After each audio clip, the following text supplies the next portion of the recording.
जर इतिहासात एकच राजा निवडायचा झाला ज्याने मोगल साम्राज्यालाही आव्हान दिलं तर ते कोण?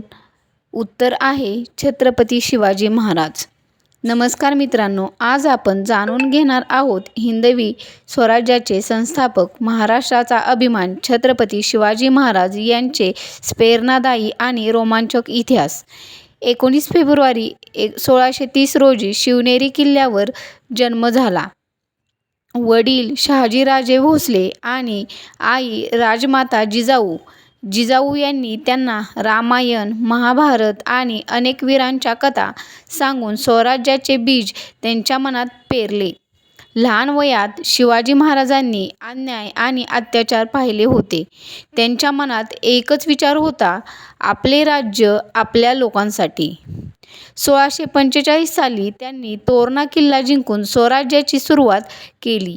त्यानंतर राजगड, पुरंदर, प्रतापगड असे अनेक किल्ले त्यांनी जिंकले. किल्ले हेच त्यांचे बळ होते.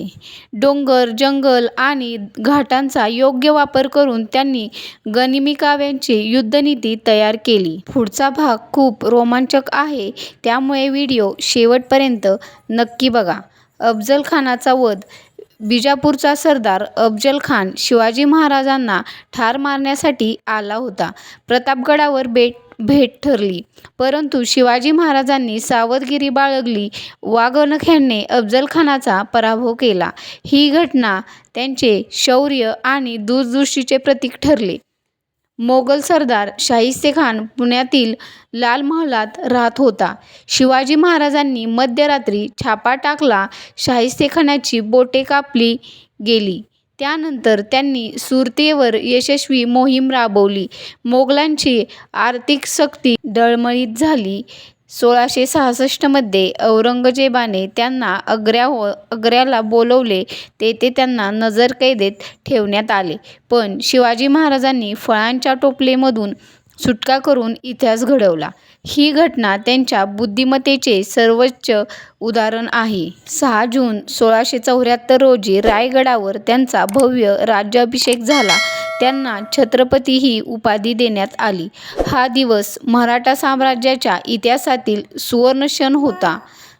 शिवाजी महाराजांनी अष्टप्रधान मंडळ स्थापन केले, शेतकऱ्यांचे संरक्षण केले, स्त्रियांचा सन्मान राखला आणि धार्मिक सहिष्णुता जपली.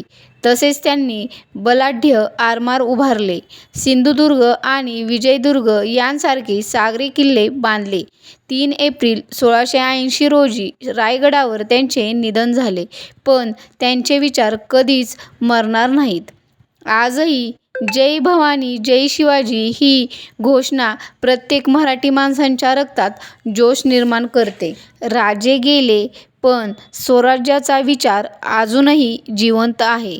जर तुम्हाला असेच प्रेरणादायी मराठी इतिहास व्हिडिओ हवे असतील तर आत्ता लाईक, शेअर आणि सबस्क्राईब करायला विसरू नका. हो, आणि तुम्ही खरेच शिवभक्त असाल तर हा व्हिडिओ जास्तीत जास्त लोकांपर्यंत शेअर करा. धन्यवाद.